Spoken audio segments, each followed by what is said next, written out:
on the I-10 because of the rain we saw earlier. Here's a look at what we are seeing right now. This is the I-10, the eastbound lanes, right at about 67th Avenue. So we had a crash and then standing water, and so several of these lanes were blocked as a result. And now we're trying to get all the cars through. But as you can see, kind of looks a little bit like a parking lot in this area. Things picking up just a little bit, but still seeing that slowing. Let's go ahead and show you what else we are seeing around the valley. Mostly rain conditions. That's the good news as you head out the door this morning, aside from the West Valley. And what about the airport? Well, seeing a little bit of slowing as you drop passengers off in the Terminal 4 area. Pick up, drop off, and always your best bet if you are going to Sky Harbor today. Get there plenty of time before your flight leaves. And also, if you're picking up or dropping off passengers, 44th Street in Washington location where the SkyTrain picks up, that's a good place to do it. Let's talk about your drive times. Loop 101 to downtown Phoenix, 29 minutes. We were close to 50 minutes a little bit ago, so things are improving as you head out the door. And then if you're watching us from the East Valley, you have not hit your rush hour yet, and I'm hoping it's not going to be a particularly busy morning in this area just because a lot of kids are already off of school and maybe you're already off of work. Right road to the mini stack about 12 minutes, but April, the big question is, I know the rain is moved out. Now, what are we expecting the rest of the morning? Well, you got to keep your guard up. We have a chance for showers and possibly even some thunderstorms throughout the day today as we see our instability increase a little bit out there with the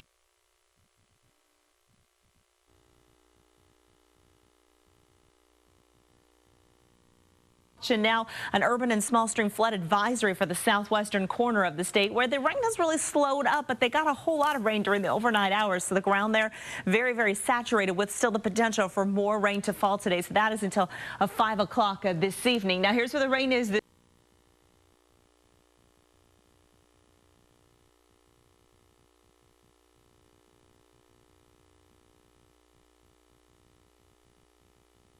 Tomorrow morning, I've got that paused at about 8 a.m. as we head into tomorrow afternoon. Looks like a down day between storms. A few clouds out there. Things really start to deteriorate on Saturday. This cold front moves into the state. We see very windy weather on Saturday. Heavy snow in the high country. If you have travel plans, if you can, I would get out Friday.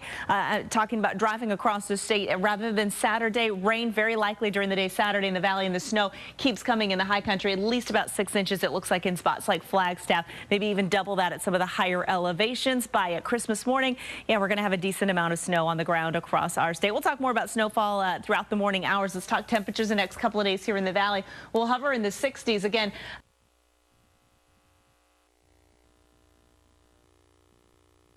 A bunch of goodies as part of a Secret Santa gift exchange. It's coming up next.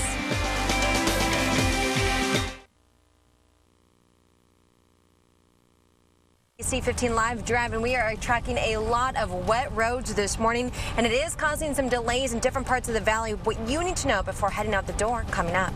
Also, one Gilbert grandmother gets a helping hand. The Valley Business Step.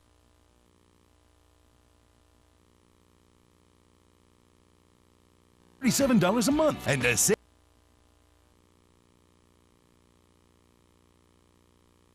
2 sets of bloody shoe prints. A game changer.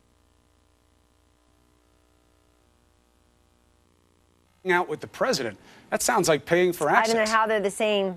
How that's the same as Bill Clinton giving a $1 million speech in Russia, and then Hillary Clinton, while Secretary of State, turning around and giving 20% of the U.S. uranium interest away. A little bit different. It's paying money to get to power. Sorry, very.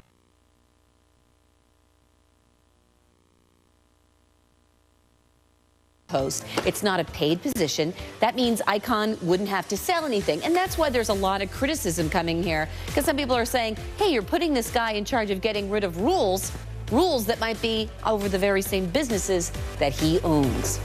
All right, I like to call this Econorama. Things are looking better in manufacturing. Job openings there at their highest since the financial crisis. 322,000 job openings in manufacturing in October, says the Labor Department. Meanwhile, let's go over to housing, where there was some good news, too. Existing home sales, their highest since the financial crisis. Even with all that, though, we are still just hovering right below Dow 20,000. This is the time of year when at the New York Stock Exchange it gets a little thin, let's just say. People are start taking their holiday break. You probably know it if you're at work. Many people are already doing it on the holidays. They're not thinking about trading right now. So meanwhile, the Dow sitting just under 20,000. Well, the season is here. Just a couple days left for shopping. So if you still need ideas, Jen's got them for you, for the kids. So we got a whole bunch of ideas, and for some of the different age ranges, too, throughout the morning. But this is a good one for older kids, and I'm calling this a pride. Majority of crashes are caused by human error, right? So does a computer take away that human error? It's a possibility, right? And another pro to this is that computers don't get distracted. So they're not texting, they're not putting on makeup, so they're always focused on driving. But some of the cons of this, obviously, it's going to, take in a lot of training to be able to operate one of these. It's very expensive as well. And with a lot of things, it could get worse before it gets better. It's going to be a trial and error process with these, and it scares me. Do you trust computers? Have you seen this morning show? Yeah, they malfunction all the time. So what happens if you're in the vehicle and it malfunctions when you're inside? What do? What if it goes off the road? What if it just stops driving? Like, what happens then? I don't know. And a lot of these cars that do the braking for you, I think that's a great feature. But having a car completely be in control of itself, that scares me. Well, let's be clear. This is what they're testing. They have people inside of these cars. There are no cars driving around without people in them right now. Other companies are doing this in the East Valley. There's a person in that car to make sure that a crash does not happen. I mean, obviously, we've heard reports out of California that some of them had. But when it comes to this permit, the reason California said it rejected it is that if you have the permit, like Facebook and Google's cars do, they have to report the crashes. They have to report when a physical person has to take over. If Uber doesn't have that, then there's no report of it. That's not made public. Yeah. Airplanes, they go into autopilot, but that's just two pilots, cruising through the skies with no traffic. And that's kind of like this. It's a car in autopilot. So I don't know. We'll have to see what comes out of this. I'm kind of scared about it. I don't think I would ride in one. I will not get in one of those cars. By the way, we should point this out. Governor Doug Ducey tweeted a number of times yesterday he's now going to court Uber to bring those cars here. He's a fan of it. All right, still ahead here on 12 today. Bill Gates is worth a little $75 billion. Undergoing chemotherapy for breast cancer. The treatment is 2 months. Time of year and heart attack related death. That gift, get a little, the little gifts. Yeah, those are nice. A little Secret Santa, just give it to them. It's always fun. Still ahead this morning at Valley Hospital, making history. We're going to introduce you to the adorable quintuplet.